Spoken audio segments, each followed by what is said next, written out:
Hello, everybody. This is Coresair Mack, past president of the Illinois Mental Health Counselors Association. And today I'm joined by our very own special guest, Joanna De Leon. How are you doing today? I'm doing well. How are you? I'm doing good also. Thanks for asking.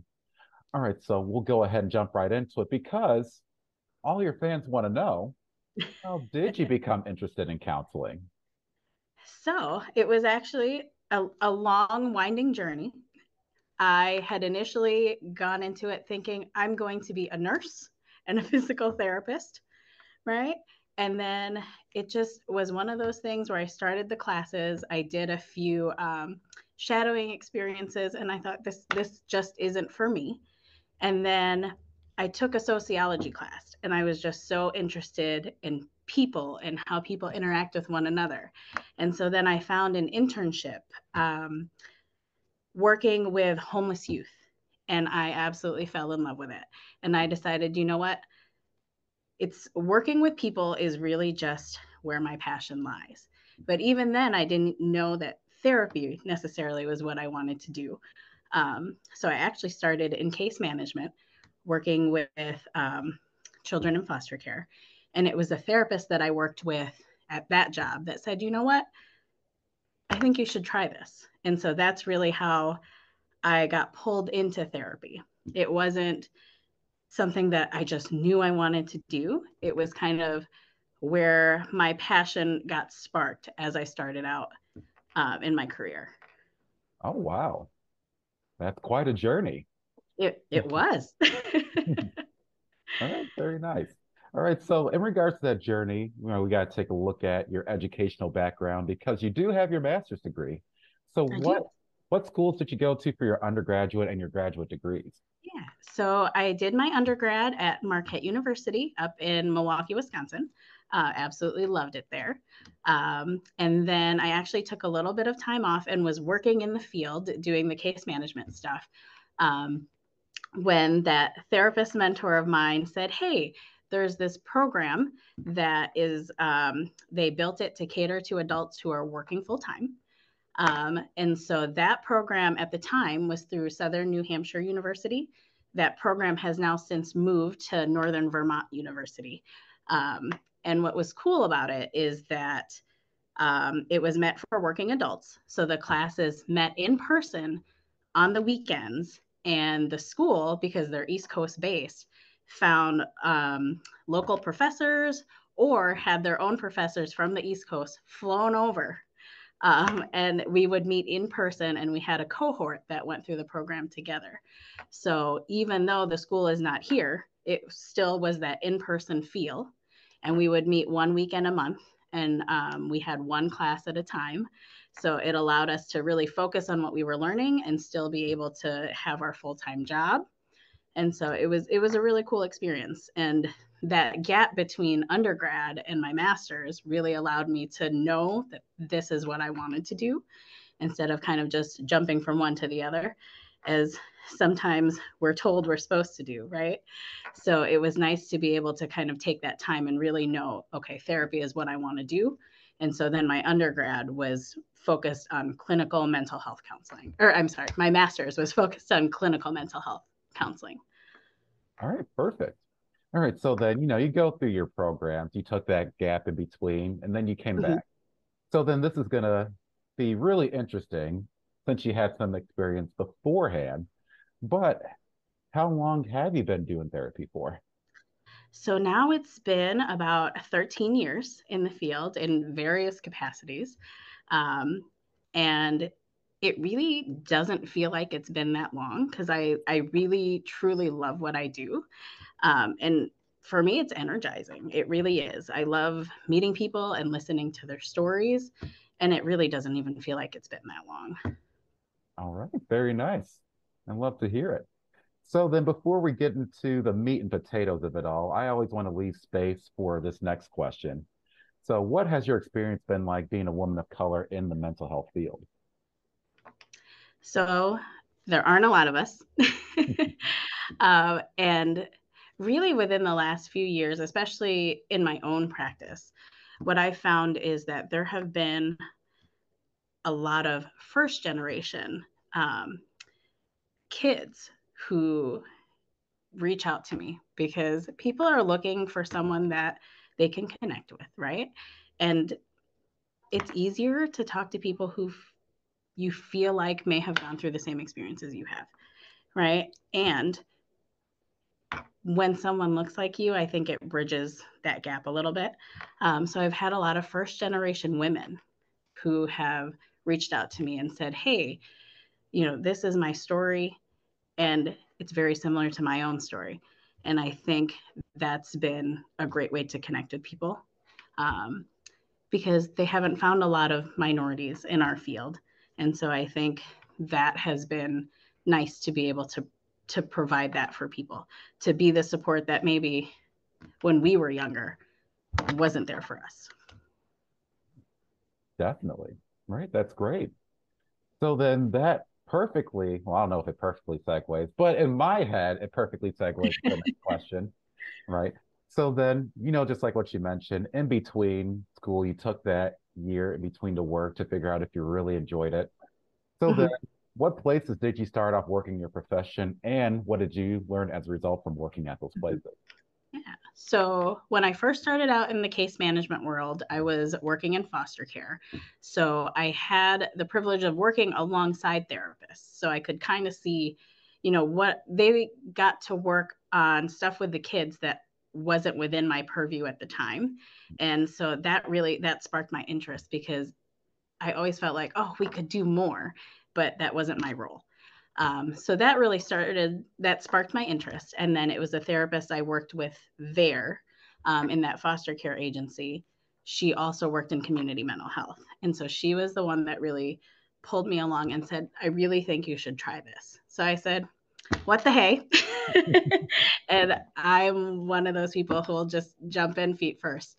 And so I tried it. I made the jump from foster care into community mental health. Absolutely loved it. Absolutely loved it. Um, I will say that there are a lot of challenges. It's kind of trial by fire, right?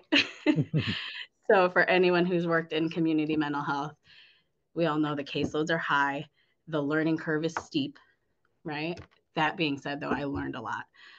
There were a lot of great people that I worked with that had more experience than I had, that were willing to share their experience and kind of, I think, helped shape the therapist that I've become now.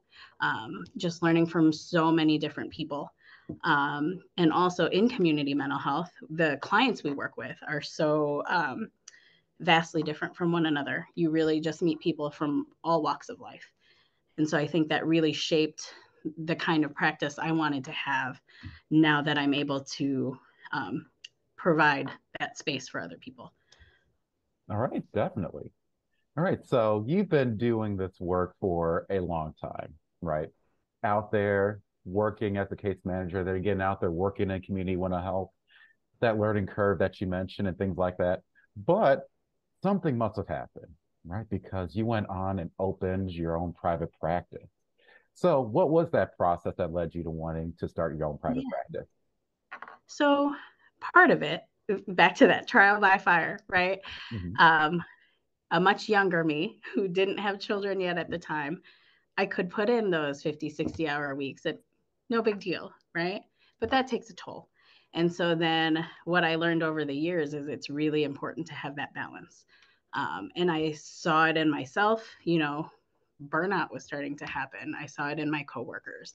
And I really just wanted to create a space where I had passionate staff who loved what they did, who wanted to help other people, and could also have that space to make sure they were taking care of themselves, that they weren't overworked, that they could take the time to be with their families. And so that's when my husband and I, he's in an entirely different field, but it had the same kind of work mentality behind it, right? Where it was work first and everything second. And we didn't love that. And we wanted to be able to create a space where we were still helping people and we could be at our best selves for our own family. So we decided to open a private practice and build a team where we knew we had dedicated, passionate staff, and they know that our goal is to have that work life balance so that they can show up to work every day and they're feeling like they're 100%, and they're not taking anything away from their life outside of here, because we do have a life outside of work, right? So that was our big goal, is to be able to have a space where we could help people in our community, um, and still have our lives and be there for our children. Hmm. Definitely. I 100% agree there. We got to find that great balance. Mm-hmm. So, in regards to that, something that I always ask people who own private practices is their specific names, because there has to be a reason why you would choose that specific name. And it has to be a cooler story than mine. I just chose mine because it sounded cool, right? And I know I've been practicing this in my head from what you told me, so I'm going to get this wrong. So please correct me if I do. So how did you come up with the name Releve Counseling? Or is that, did I say that correctly? Yeah. Releve counseling. So releve is actually a dance term. It's a ballet term that means to rise. And so, just a little bit of background about myself. I used to dance for lots and lots of years. It feels like a lifetime ago, but it's always just been a passion of mine. And it was something that I feel very passionate about. Dancing and movement and music, I think, does wonders for mental health. And so when we were looking for a name for our practice, we agonized over this. We had pages of different names and we were like, no, that doesn't work. And then my husband actually, he said, what about this? And I said, oh my gosh, that's perfect. It ties in something that I've been passionate about my whole life. Dancing, music, all of that, with this other passion of mine of helping people. So that's how we came up with Releve Counseling. And so our goal then is to help people rise above whatever challenges they may have to get to whatever goal they've set for themselves. And so that's kind of the backbone of what we've built our practice on. All right, perfect. So speaking of practice, as we all know, or at least as both of us know, right? I don't know about anybody else watching this, right? When it comes to starting a private practice, there's a lot of obstacles that you have to overcome, right? So what are some hurdles that you had to overcome when starting your own private practice? So the biggest one was that we started up about a year and a half ago at the tail end of the pandemic. Yeah. So we were navigating, in person telehealth. What do we do with that? How do we manage those safety concerns? So for us, that was a really big one. And then also location was important, because part of what we do, that not a lot of private practices are able to do, is that we take state insurance. And so then location became important because we want people to have access to us, right? So we lucked out. We were able to find a place that was kind of central to our area, that has a bus route that goes by. So we're accessible to some of our state insurance, low income clients. They're able to get to us more easily. So location was a big one, and then also the safety with COVID. Luckily, we've gotten through all that, I think, pretty well with minimal risk. We did the best we can. Our staff were great. Our clients were great. We did the whole masking thing for a long time. And we were able to do telehealth too. Some of our clients still choose to do that, but we've been able to find the balance between those two things. So, All right, perfect. That's great to hear. All right, so with any private practice, and again, I don't know, but I might just be dramatic for saying that too. Right? We're always busy doing stuff. We're always busy trying to find new ways to reach out to people. So with that being said, then, are there any projects that you're working on in your practice that you would want other people to know about? yeah. So a cool thing that we're doing right now is, it's called the Safe and Sound Protocol, and it's a music therapy that is kind of a passive way to help people learn to regulate. Um, and so it's been great for people who are maybe apprehensive about therapy, or talk therapy feels scary, right? I'm going to sit down in front of a stranger and tell you everything. So this music therapy is a way to kind of open people up. It's also a vagus nerve stimulator. So it works with our physiological um, way to regulate our bodies. So we really found it to be helpful with like children who have ADHD or people who have high anxiety.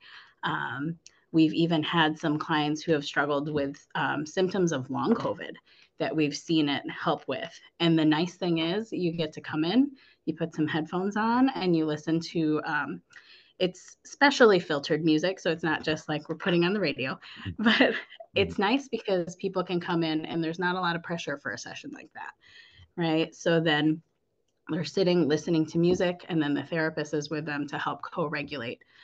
So that's a cool thing we're doing that we're all pretty passionate about, and we've seen such great improvement in the clients that we're working with through something as simple as sitting and listening to some music for a little bit. Oh, wow. That's actually amazing. I don't know why I didn't think of that. Yeah, it's been a really cool program, and it's fun to see it work with kids as little as 5 till we have the whole gamut. We've got some older adults that are on it too, and it's been fantastic. It's something that you can use across the board. So Yeah, definitely. All right. So then, with that being said, what advice would you give someone that's looking to start their own practice?